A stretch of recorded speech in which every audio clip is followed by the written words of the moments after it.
para con todos y cada uno de nosotros, Señor, que todos los días, cada segundo, desde el mismo momento que abrimos los ojos, estamos recibiendo gracias sobre gracias. Pero esto no viene simplemente una recompensa, sino como una respuesta, Señor, a la acción de tu parte y cómo nuestro corazón ha cedido, se ha doblegado y se ha inclinado, Señor, hacia tu rostro, hacia tu mano, hacia tu palabra, Señor. Padre, que hoy día realmente podamos tener un mayor entendimiento de lo que es ser favorecido, de lo que es caminar bajo tu favor, Señor, de lo que es ser beneficiado, aunque no lo merezcamos, de tu favor divino, Padre. Amén. Vamos a Génesis 6. La semana pasada vimos un tema muy interesante que para mí fue el preludio de este otro mensaje, porque cada mensaje siempre está interconectado de una forma u otra. Vamos a Génesis 6. Este mensaje se llama ¿Cómo andar en el favor de Dios? Quiero que vayamos a Génesis 6. Luego los seres humanos, versículo 1, comenzaron a multiplicarse sobre la tierra y les nacieron hijas. Los hijos de Dios vieron a las hermosas mujeres y tomaron como esposas a todas las que quisieron. Entonces el Señor dijo: mi espíritu no tolerará a los humanos durante mucho tiempo, porque solo son carne mortal. En el futuro, la duración de la vida no pasará de 120 años. En esos días y durante algún tiempo después vivieron en la tierra gigantes nefilitas, pues siempre que los hijos de Dios tenían relaciones sexuales con las mujeres, ellas daban a luz hijos que luego se convirtieron en los héroes, ¿sí? Los famosos guerreros de la antigüedad. Esto nos da un poco de contexto como cómo quedó el mundo luego de la caída del ser humano en el pecado. Y aunque si bien es cierto, la muerte física es una consecuencia directa de la desobediencia por causa del pecado, porque la paga del pecado es muerte, el Señor lo dejó muy claro en Génesis cuando le dijo al hombre: puedes tomar de todos los árboles, pero el día que comas de este árbol ciertamente vas a morir. Él no murió de forma inmediata, no es que le metió el mordisco a la fruta y a los 3 segundos de haberse tragado el bocado ya estaba tirado en el piso muerto. No, usted sabe que la muerte fue progresiva. Continuamos leyendo. Entonces el Señor vio la magnitud de la maldad humana en la tierra y que todo lo que la gente pensaba o imaginaba era siempre y totalmente mal. Fíjense qué rápido creció la maldad desde Adán hasta este punto. Claro, la Biblia no nos dice, bueno, Adán vivió, no, sí nos dice cuánto vivió, pero no nos dice cuánto tiempo pasó hasta que llegó a este punto, ¿no? Pero este poco te vea cómo el pecado se esparce, pero más rápido que la gripe, más rápido que todos los virus físicos que usted se imagina. Tanto así que la maldad humana llegó a un nivel increíblemente alto, a tal punto que básicamente la Biblia dice que la humanidad solo pensaba en hacerlo mal. Increíble. Pero aquí ocurrió algo interesante. Entonces el Señor lamentó haber creado al ser humano y haberlo puesto sobre la tierra. Se le partió el corazón. Entonces el Señor dijo: borraré de la faz de la tierra a esta raza humana que he creado y destruiré a todo ser viviente, a todos los seres humanos, a los animales grandes, a los animales pequeños que corren por el suelo y aún las aves del cielo. Lamento haberlos creado. Y aquí ocurre el cambio. Y aquí hubo como un paréntesis, aquí hubo como un punto y aparte. Pero, versículo 8, Noé encontró favor delante del Señor. Después de haber entendido todo este contexto, después de haber visto la determinación del Señor de barrer con toda esa generación, que hasta los animales estuvieron incluidos allí, un comentario que voy a hacer, no voy a profundizar en esa área, pero no lo quiero dejar pasar. Dice: pero ¿por qué? Si los animales no tienen culpa, o sea, el que pecó fue el hombre. Claro, eso es cierto, pecó el hombre, pero por causa del pecado, el pecado entró al mundo y contaminó y pervirtió todo. Eso afectó también a la creación, lamentablemente. También es muy posible pues, que se haya corrompido de alguna forma también la genética animal, porque si acabamos de leer que dice la Escritura que la humanidad solo pensaba en lo malo y se imaginaba siempre haciendo lo malo, no me cabe la menor duda que eso también involucraba a los animales. Que esa humanidad de ese entonces pensaba en cómo hacer lo malo con los animales, cómo corromperlos. Así que Dios tuvo que barrer eso para crear nuevamente a la humanidad con el diluvio de Noé y todo aquello. Pero aquí es donde quiero pararme. Pero Noé encontró favor delante del Señor.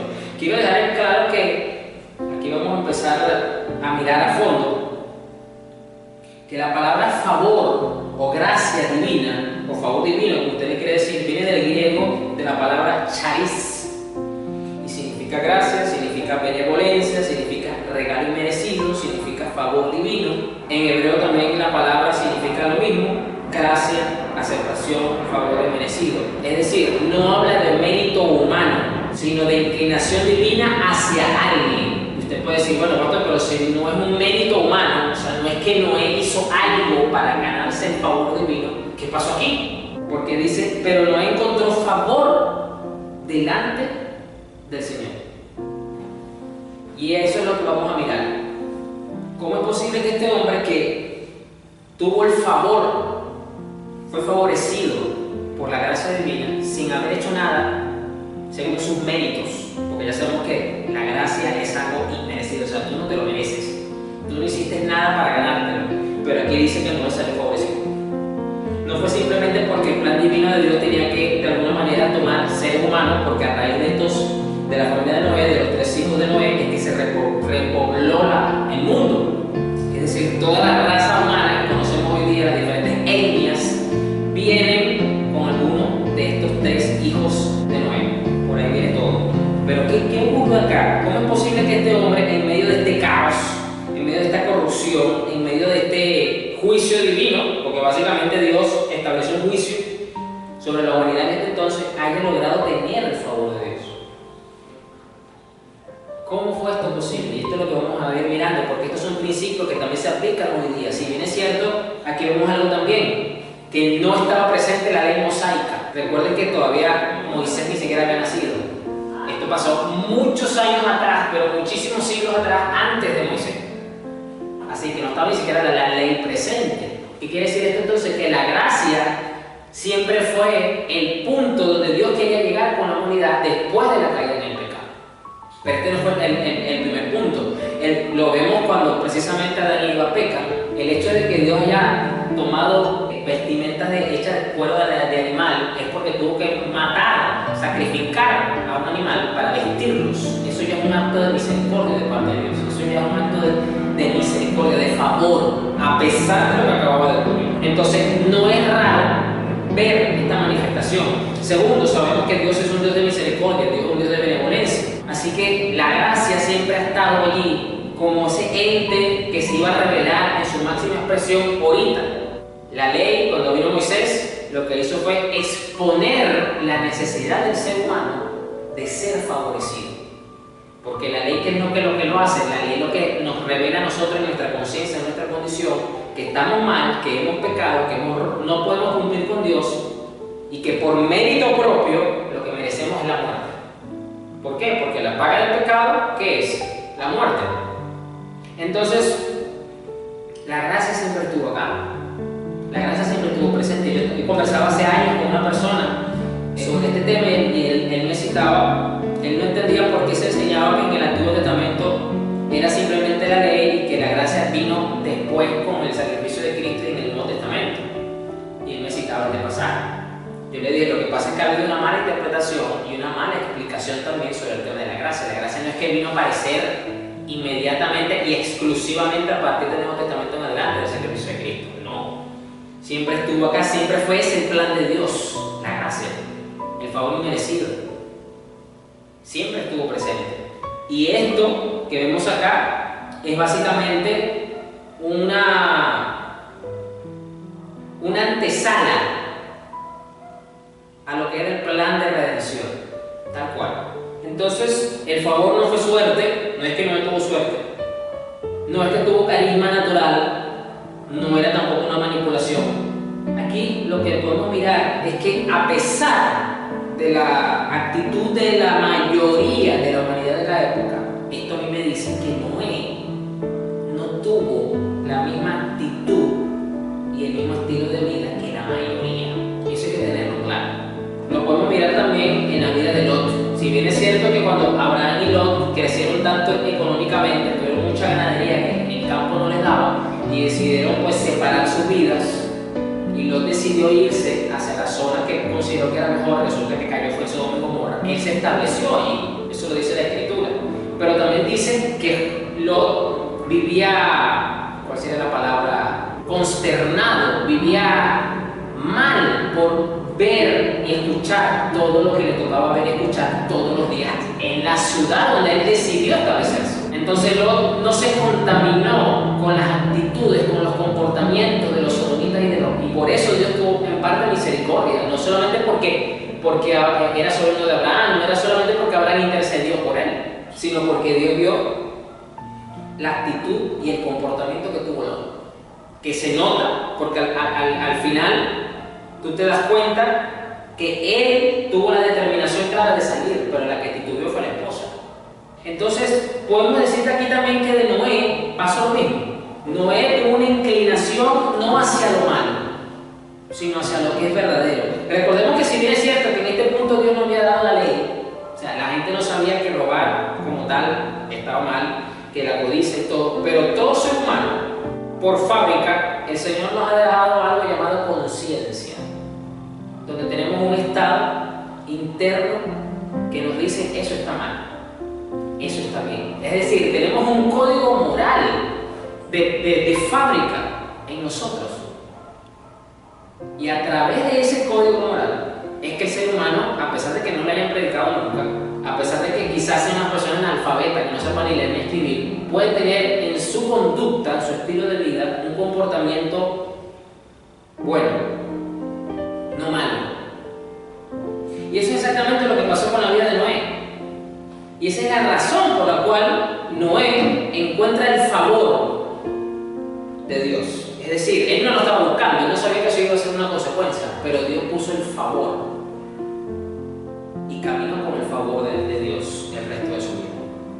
Entonces, el favor de Dios se relaciona con la vida íntegra de la persona, con el comportamiento de la persona. Vamos a ver esto en Proverbios 3. Proverbios 3, capítulo 3. Y ojo, esto parece algo evidente, pero yo le tengo que decir, esto no se trata de que tú seas perfecto, de que tú seas un moralista, porque no existe persona perfecta aparte de que el Señor Jesús cuando estuvo entre nosotros la primera vez. Somos seres totalmente imperfectos. Proverbios 3, versículo 3. Nunca se aparten de ti la misericordia y la verdad, y hallarás gracia y buena opinión ante los ojos de Dios y de los hombres. Lo voy a leer en la NTV, dice: nunca permitas que la lealtad ni la bondad te abandonen. Átalas alrededor de tu cuello como un recordatorio, escríbelas en lo profundo de tu corazón. ¿Cuál es la consecuencia de tener estas virtudes como guía en tu vida? Versículo 4. Entonces tendrás el favor de Dios como el de la gente y lograrás una buena reputación. La Reina Valera dice verdad y misericordia. ¿Qué es lo que es verdadero? Lo que es correcto, lo que es justo, lo que es íntegro. Y voy a decir esto más allá. Hay una pequeña, gran diferencia entre ser una persona honesta y ser una persona íntegra. Usted dirá, pastor, pero para mí es lo mismo. Para mí es un sinónimo. No le veo la diferencia. Ya se lo voy a poner un ejemplo muy sencillo. Una persona honesta es alguien alguien al que se le puede clasificar o etiquetar como una persona honesta, es alguien que hizo algo, es decir, realizó una acción en un momento determinado. Ejemplo, una persona entra a una tienda y ve que se le cae un llavero o a un objeto de valor a otra persona en la tienda. La persona se acerca, lo recoge y se lo entrega. Esa persona va a pasar como una persona honesta. Oh, gracias, muchas gracias por su... Delante de los que vieron y notaron eso, esa persona es honesta. Pero lo que la gente no sabe es que esa persona que entró es un ladrón y aprovechó el devolver la pieza simplemente para mirar el entorno, capturar información para planificar su golpe. Entonces ese ladrón fue honesto en ese momento, pero no es íntegro. ¿Se dan cuenta de la diferencia? Hay una diferencia entre ser íntegro y ser honesto. El íntegro, como tal, es aquel que actúa a pesar de él verse perjudicado o no salir beneficiado de algo. Eso es ser íntegro. Por lo general, la mayoría de la gente no son íntegras, son honestas. ¿Por qué? Porque dicen, bueno, hago esto para quedar bien delante de los hombres. Es decir, me interesa quedar bien delante de los hombres. Ese fue el ejemplo que yo puse. El ladrón hizo esto, las personas no sabían o no saben que es un ladrón y que está planificando robar el lugar y que simplemente hizo eso porque quería acercarse para obtener una información necesaria del lugar. Dios no simplemente nos está llamando a ser honestos, Dios nos está llamando a ser íntegros. En este caso, Salomón nos está diciendo que no debemos de apartar de nuestra vida la misericordia y la verdad. Y justamente estas dos características, no quiere decir que además no, pero justamente estas dos características están en la descripción que Dios hace de sí mismo. Dios dice que Él es veraz y Dios dice que Él es misericordioso. Dos características que lo definen a Él. Y Salomón dice, nunca debemos apartarnos de estas dos cosas. Tenemos que entonces cultivarlo. Entonces, ¿cómo yo me voy ganando? No ganando, porque ya vimos que esto no se trata de mérito. ¿Cómo yo puedo hacer para que el favor de Dios se pose sobre mi vida? Para que camine conmigo, aún sabiendo que yo soy imperfecto, aún sabiendo que tengo muchos errores, aún sabiendo que todavía estoy bregando con pecados en mi vida, que estoy batallando constantemente, que estoy luchando contra ellos, aún sabiendo pues que tengo mis bajones, que la vida cristiana no es simplemente un ascenso constante y fulminante todo el tiempo, que así como subimos muchas veces, a veces también bajamos y volvemos a subir, parece más una montaña rusa y damos vueltas. Aquí está, Salomón nos lo dice. Pero aquí yo quiero dejar algo más práctico. Vamos a mirar un poco más las palabras que aquí aparecen. Aquí la palabra misericordia, Gesed, se traduce como un amor leal y como pacto. Y la palabra verdad, que es la palabra emet, se traduce como firmeza y como fidelidad. Es decir, Salomón nos está diciendo que tenemos que ser personas firmes, constantes, fieles y leales al pacto que hicimos con Dios. Cuando usted tiene estas características en su vida, a usted lo va a alcanzar el favor de Dios. A usted lo va a alcanzar. Es decir, tenemos que ser personas más firmes en nuestras convicciones, en nuestra ética. Tenemos que ser personas más fieles. Dios no quiere que seamos honestos simplemente. Dios quiere que seamos íntegros. Dios quiere que seamos leales al pacto. Eso es ser misericordioso. Ser una persona veraz es ser una persona firme, fiel a lo que creemos y cómo lo creemos. Entonces el favor no cae del cielo por sorteo, porque Dios está sorteando a ver a quién le cae hoy una pizca de su favor, como que si fuera una bola de bingo de lotería al azar. No. Esto es una conjugación de varios elementos que dan como resultado esto en la vida de nuestra vida.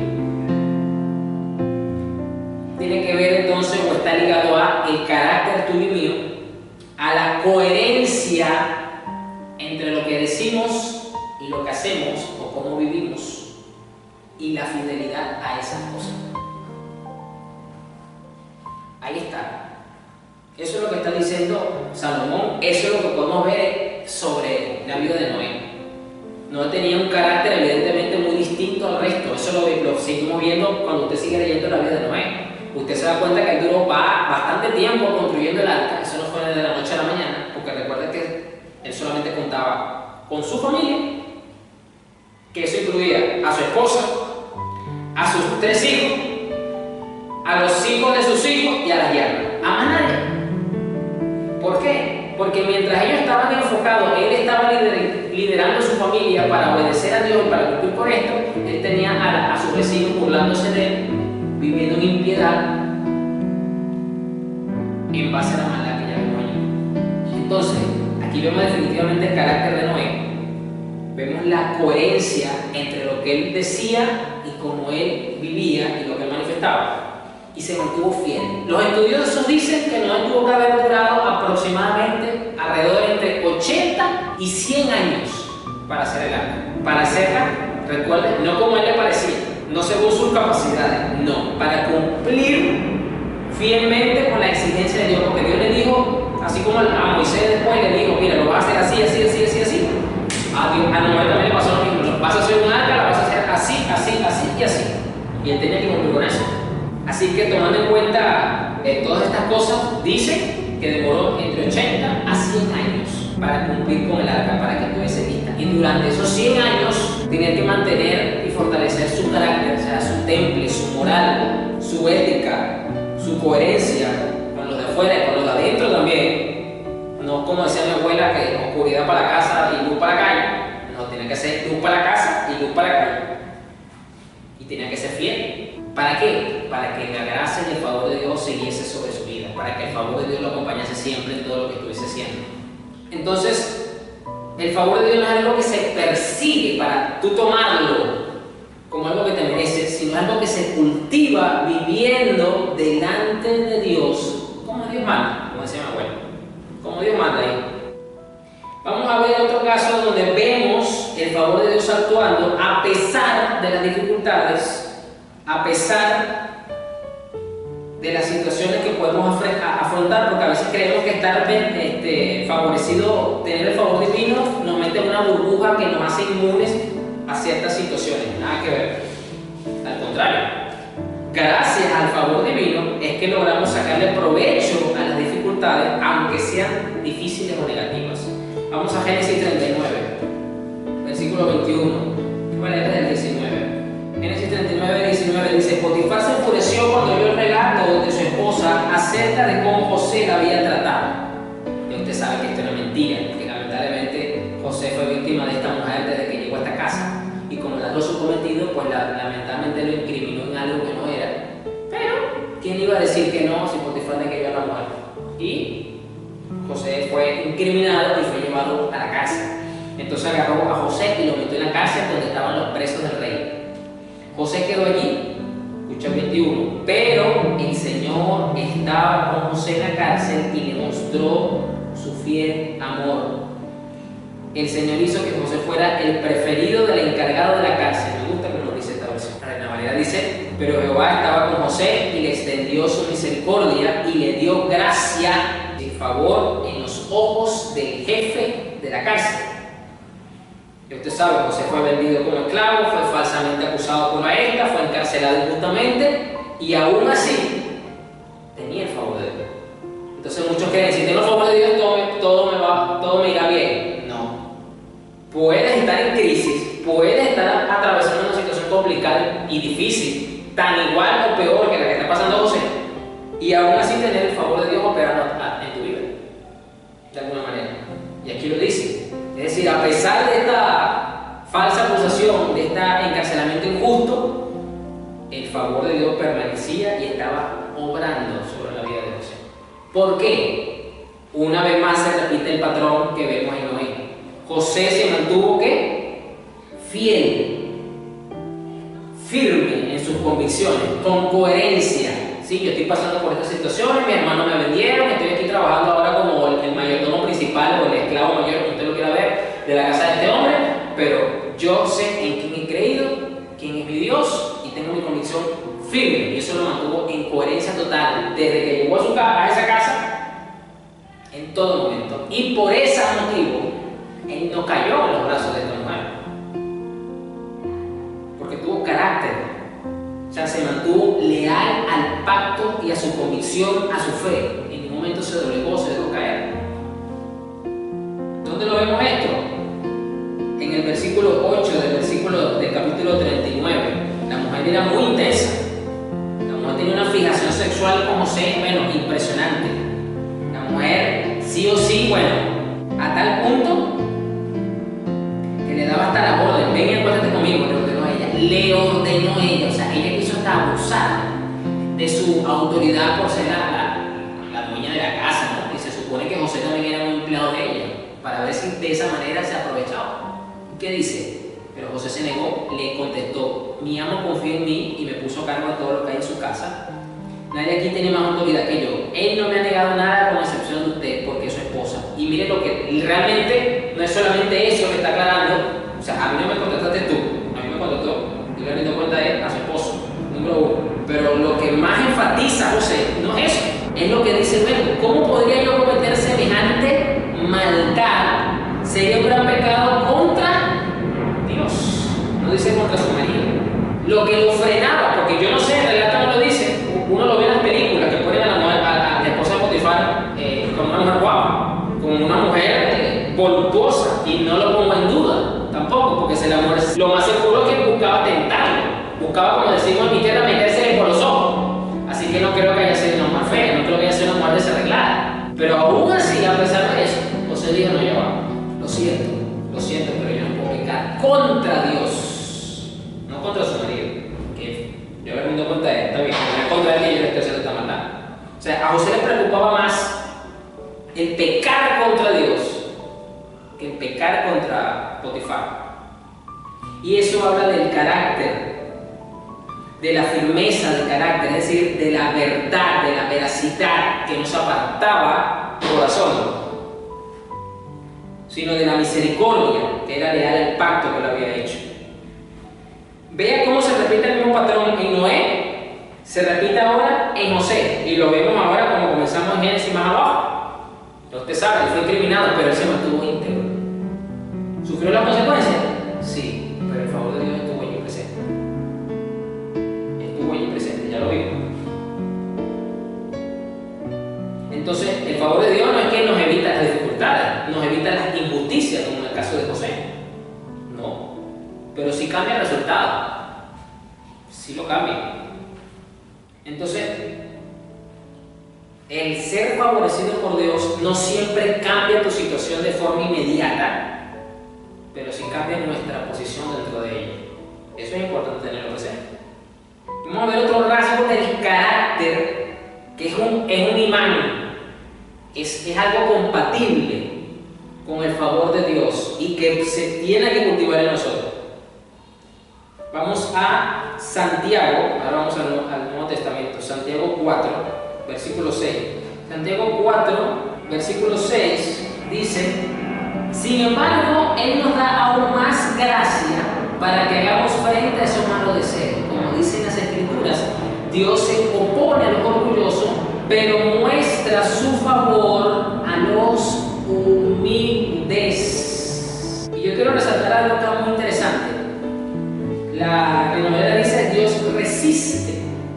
La palabra aquí, bueno, voy a resaltar dos cosas. La palabra gracia es charis, la que dije al principio, que es favor, que se traduce como favor divino. Pero aquí ahora quiero hacer énfasis en esto, que yo no lo había notado, pero profundizando en la escritura no veo que sea un elemento que pase desapercibido. No deberíamos tomarlo de esa manera. La palabra resiste, que es por lo que vemos acá, es la palabra griega antitazo, y se define como ponerse en contra activamente. Es decir, era un lenguaje militar de la época, que era cuando los militares tomaban una actitud contraria de frente hacia el enemigo, hacia algo que atentaba contra el imperio, hacia algo que atentaba contra su guarnición X. El militar tomaba una postura activa, contraria.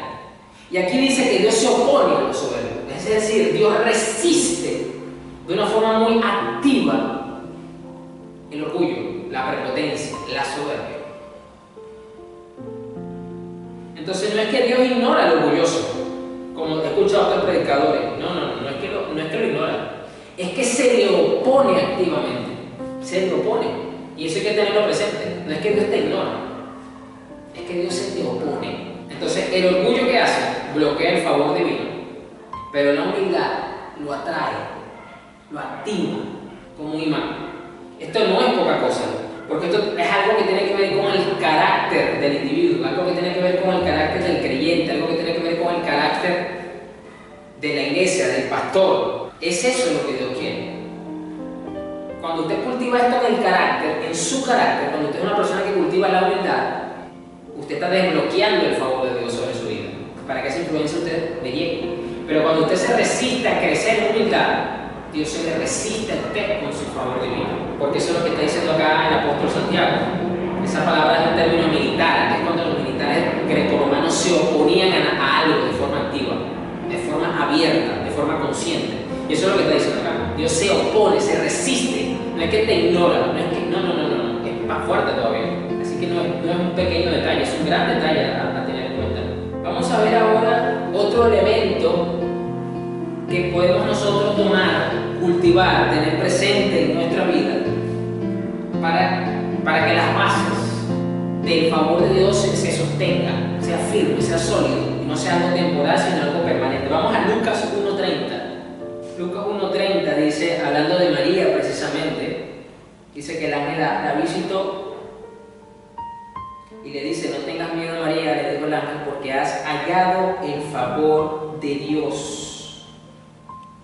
Uno puede decir, pero ¿qué vemos nosotros aquí? Esta es una mujer que todo el mundo sabe que María no tenía nada en especial, María era una muchacha más.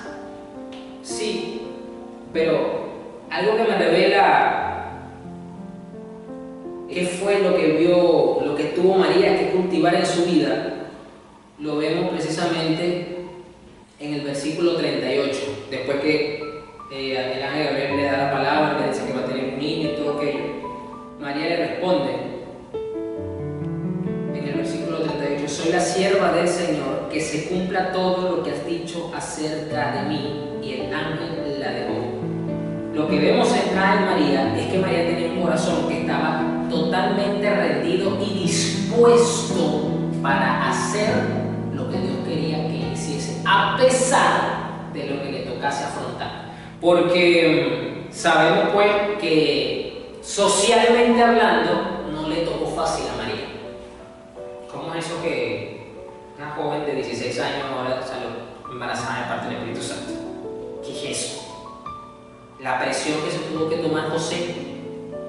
O sea, hoy día lo tomamos en broma, ¿no? Que le metieron muchachos que les den y todo aquello, pero la presión social de la época era muy ruda. Otra cosa, para la época, una mujer que no estaba casada era básicamente una mujer que iba a vivir en indigencia, porque las libertades económicas y sociales que la mujer tiene hoy día no la tenía en esa época. Hoy día la mujer es muy independiente. Hoy día, muchos dicen que debido a esa libertad es que los matrimonios ahora no duran, porque a la hora de la chiquita se divorcia, cada quien está por su lado, ya la mujer sigue trabajando con su vida, si tiene muchachos, y lo ve por su lado. En la época de esta época no. En la época el matrimonio para una mujer era uno de los objetivos de vida más importantes que tenían dentro del imperio grecorromano, no solamente de la parte judía. Entonces, el saber que quizás, ¿usted cree que esta mujer no tuvo que bregar con esos pensamientos? ¿Y qué pasa si ahora José no me acepta? ¿Y qué pasa si ahora no se quiere casar conmigo? ¿Quién se va a casar conmigo si José rompe el pacto? O sea, ella tuvo que afrontar una presión social grande junto con José, que por cierto, creo que no está aquí en Lucas, sino está en el otro evangelio, no lo busqué, pero hay una parte donde dice que José estaba pensando dejar a María. Y Dios tuvo que hablarle sueños a José. Léalo, búsquelo con calma, porque de verdad se me pasó en mis notas, pero está aquí en la escritura. ¿Qué me dice esto? Que entonces sí José había considerado seriamente dejar a María. Pero María, ¿qué? María se mantuvo firme en su convicción y en su disposición de hacer lo que el Señor le había mandado hacer. ¿Qué era lo que Dios le había mandado hacer? Ser la madre del Cordero que iba a quitar el pecado del mundo. No solamente de su nacimiento, sino hasta el final de su vida. Y cargar con ese estigma durante todo el tiempo, porque no cree usted que, bueno, ya dio la luz y aquí ya pasamos la página y no pasa nada. Usted sabe que el ser humano es rencoroso, usted sabe que el ser humano es cizañero, usted sabe que el ser humano en su condición caída es chismoso. Y aunque eso haya pasado hace 30 años, esos bonitos se lo seguían sacando seguramente. Entonces María sí tuvo que afrontar situaciones difíciles debido a su disposición de corazón para hacer lo que Dios le estaba requiriendo hacer. Y eso es algo que entonces, por eso Dios puso su favor sobre María, porque encontró en María una mujer que estaba en disposición total, sin importarle las consecuencias que le hubiese tocado afrontar, hacer lo que Dios quería que hiciera. No estaba sola, contaba con el favor de Dios. Entonces, de esa forma usted y yo vamos a obtener el favor de Dios. Y no solo lo vamos a obtener, lo vamos a mantener en nuestra vida, que es al fin de cuentas el punto donde yo quiero llegar. No se trata de recibirlo, que Dios ponga su gracia y su favor, sino que se mantenga en nuestra vida a pesar de lo que tengamos delante. Así que vamos a dejarlo hasta aquí por hoy. Esto lo voy a continuar luego, porque me parece muy interesante, muy hermoso, muy edificante comprender estas verdades espirituales tan hermosas, de estas virtudes que están acá en las Escrituras para nosotros. Así que vamos a orar. Señor, gracias por tu bondad y por tu misericordia. Bendito eres tú, Señor. Yo te alabo y te bendigo, Padre, porque tú no solamente quieres bendecirnos, sino que tú quieres que tu gracia y tu favor sea una constante permanente en nuestra vida, y nos estás enseñando cómo debemos hacerlo, Señor, para que cultivemos estas virtudes en nuestro carácter, para que seamos fieles, para que seamos íntegros, para que seamos humildes, Señor, para que seamos veraces, para que seamos personas misericordiosas, Padre, a pesar de que quizás salgamos perjudicados en el proceso o a pesar de las dificultades que nos toca afrontar, porque tu gracia y tu favor no tienen valor material para nosotros, es incalculable, Señor, ese favor. Así que tenemos nuestro corazón en la disposición total, Señor, de colaborar, de obedecer en base a tu plan, Padre, porque sabemos que contamos con tu favor. Bendice a tu pueblo, Señor, bendice a tus hijos, bendice a tu iglesia de esa manera, bendice a tus ministros, Señor, a tus siervos, bendice a todos aquellos, Señor, que realmente tú tienes los ojos puestos en ellos, Señor, y quieres que tu gracia se mantenga en su vida, tu favor divino se mantenga y se manifiesta a través de su vida.